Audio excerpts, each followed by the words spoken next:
I've suffered twink death at this point. I'm �W𝐻𝐿 Reaper 6. People are getting married around you. Your looks are starting to slip. You don't have that like boyish charm and wonder anymore. Hi, Daddy. Hey, baby. I can't go back. I can't reverse. People start buying nice houses and cars right in front of you, and you get a little anxiety. There's only two types of riders: those who have been hit and those who haven't been hit yet. I stopped riding after that. Really? Yeah. From me to you, man, 38-year-old guy, I wish I learned patience and temperance a little bit more. Realize quickly that you have no idea how money works. You're gonna be bled dry by all your friends, family, or anybody that knows that you have this money. The world will suck every hour of your time up. It's not the $3 that you spent on the game, man. It's the time that you sunk into it. Sometimes I feel like I f***ed myself, to be honest with you. And his girl left him? Yeah.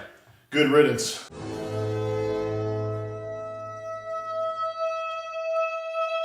On Steam, you'll see the reviews. People will say the game sucked, but it's okay because it was only $3. And then it'll be like they spent 47 hours playing the game. Yeah.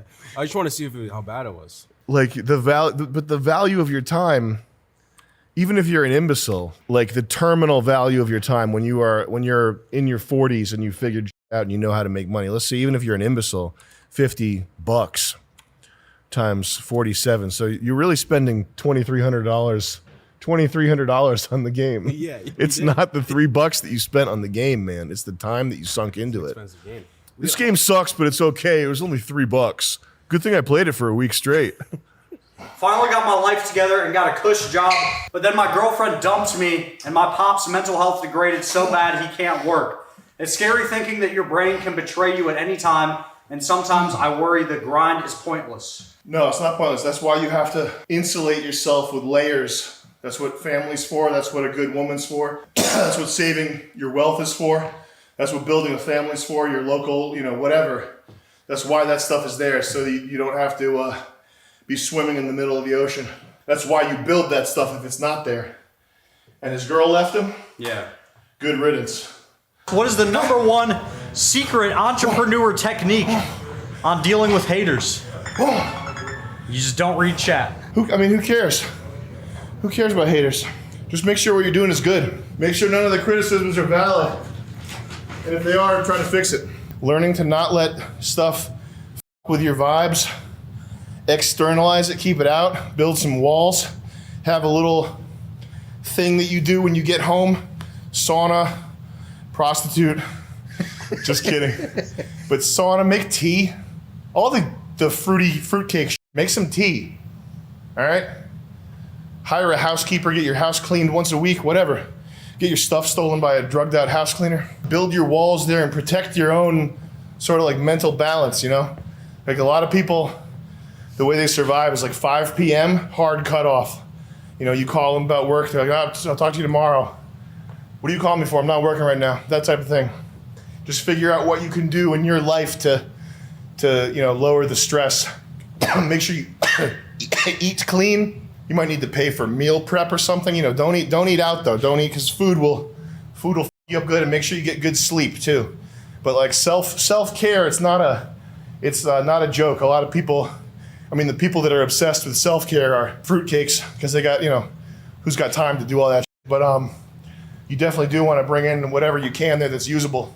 I think once you figure it out, the world will suck every hour of your time up once you get there. Find something that you like doing a lot, and make sure you don't wait your whole life to be able to pull off some sort of execution of your dream life. And identifying what you like to do a lot is not an easy question, so I don't expect an answer from anybody. Not a lot of people have that question answered from any age, never mind 22-year-old dudes. But I think that I'm dying in 5 years is just a pretty common psychological problem that people have of catastrophizing. Which I suffered from for years. I always just felt like I was going to just die at any point and didn't really care. So, yeah, but I'm older now and I've sort of outgrown that thought process. But identifying what you like to do a lot of, and make sure you clearly identify, because I thought I wanted to open an antique store and run that. It was hell on earth. I like selling antiques, but I didn't like opening myself to the public. But no, and I'm glad I did that at a younger age, because I was like, I'll never do that again. I'm not gonna get old and be like, this is my store, and then I have to hear from losers that don't know what the f they're looking at. Yeah. So, or if you want to be in a band, or if you wanted to play an instrument, or if you wanted to tour the world, or if you wanted to work on a fucking cruise ship, or be a commercial fisherman, or you know, you don't know. Maybe you work on being a commercial fisherman and it like sucks. Yeah. And like you get like skin rashes or something. I don't know. You know, like try it and be able to answer the question. That's probably the hardest thing to do is just pursue your own happiness through your interests sometimes and sort of find solace in whatever the fuck it is. But, you know, no one ever told me that shit wears off. I always just thought I was going to be like doomed, like it just kind of just goes away. 22 to 27 too. It's bad. You're a way different person. You're in doomsday. Yeah. It's a tough time. That's a tough time in people's lives. It's understated. Yeah. Like people are getting married around you. Your looks are starting to slip. You don't have that like boyish charm and wonder anymore. Yep. Your people are starting to speed out of the gate. You get a little anxiety. You know, people start buying nice houses and cars right in front of you, and you're like, "What the fuck? Why don't I have that?" Don't worry about it. It goes away. You'll find people that. So I've suffered twink death at this point, and I definitely need to cross over into Rogan, get bubbled up. Ape mode. Yeah, I think that's the only way to that's what I need to do to ensure that there's some career left for me in the future, because I can't go back. I can't reverse the twink death. I'm Norwood Reaper 6 scale. Viking. It's not that, I don't think it's that bad. It's just my forehead keeps growing outwards. That's okay. And pulsating. You're becoming closer to God. Well, when people see my head pulsating, it's sickening. It's distracting. So I need to get the rest of my body like a big chimpanzee in order to even it out and make it less kind of shockingly repulsive. Yeah. You know? I mean, I got a 61 and a half centimeter head. You do. You still look young though. You still have a youthful energy to you. Thank you. But I'm trying to get big too. I just got back into it. I just started. I have a coach coming by, and my goal is to squat 500. That's my goal. Really? I'm gonna try to get close to it. Yeah, but I think I need to get bigger for people to respect me. I do think I literally need to get muscles so that people watch me more. That's just how it is. I think it'll help. I wonder why people watch. I'm not saying they shouldn't. I'm not saying it's a bad thing or whatever. I just don't know why it seems to be the case that people watch emaciated, like twinks. I think there's a niche for that, I guess. It's not a niche. It's like it's like what all the top streamers are like that. No, I'm very calm under pressure. I don't let this kind of thing pressure me at all. It's important when the heat is on. Yeah. You stay cool. Slow is smooth and smooth is fast. You ever hear that? Yeah. That's something that's a saying that line cooks say. What? I've also applied it to racing. Slow is smooth and smooth is fast. I first heard that from a Japanese sushi chef. I said, "My God, he's onto something here." And I'm the one that popularized that saying. And shout out to a fan. I had a fan email me and he said, "There's only 2 types of riders, Sam. Those who have been hit, and those who haven't been hit yet." Yeah. And I was like, "Oh, that's put it into perspective well." And I stopped riding after that. Really? Yeah. So I'll take the bikes out at the beginning of the season, at the end of the season, ride 65 miles an hour, have my head on a swivel, looking for danger, put them away. But I do think they're aesthetically cool enough to have just as objects, and they're not that expensive either. Motorcycles are cheap, maintaining them's cheap, insurance is pretty cheap. But I will say, my official endorsement on motorcycles is just collect them, don't ride them, because you will get hurt. Hey Sam, I'm a 31-year-old heavy-duty mechanic. I own a home and rent the basement out. Saving money like crazy for 4 years. How do I keep saving without buying another 90s vehicle to have to fix? Need to be happy with what I have. Yeah, don't get caught up in this vehicle. It's really asinine behavior. It just does nothing and nothing good for you ever. It's just junk collecting. Do you live life for a better today, or do you live today for a better tomorrow? I'm entirely focused on the future. I'm not at all focused on today. Although I do try my best to appreciate, to have like a moment of gratitude every day and be present and like remembering to remember.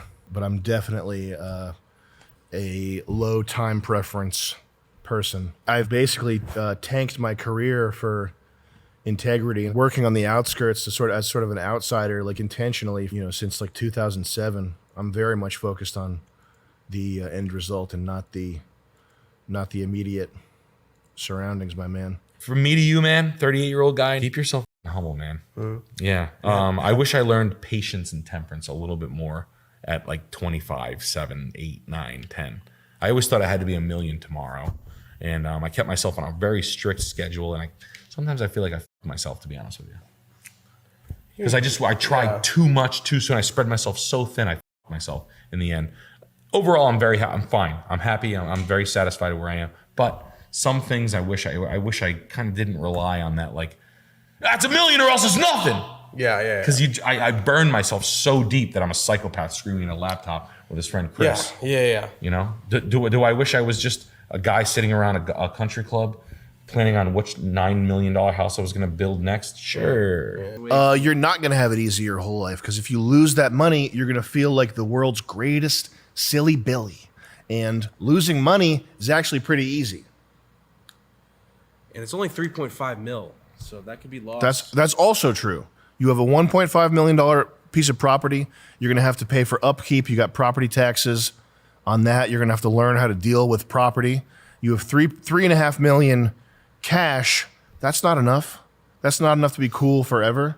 That's enough to ride out a couple decades like a loser. That's enough to blow quickly on stupid shit or bad business ideas.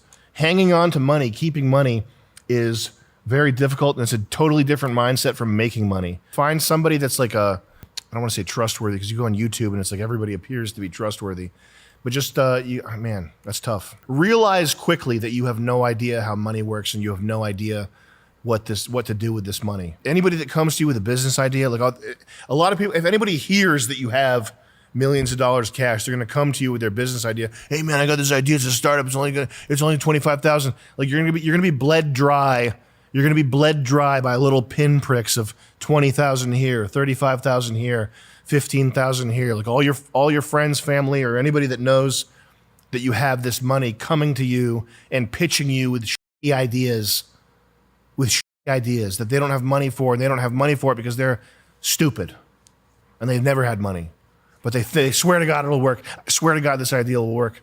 Quickly realize how hard it is to hold on to money. I mean, you got to start researching it. You basically have to become a wealth manager for yourself and whatever other family members you're going to be responsible for. If your mom is still alive or if you have siblings, you have to not fuck it up for them too. I mean, my advice is always Bitcoin, long-term hold.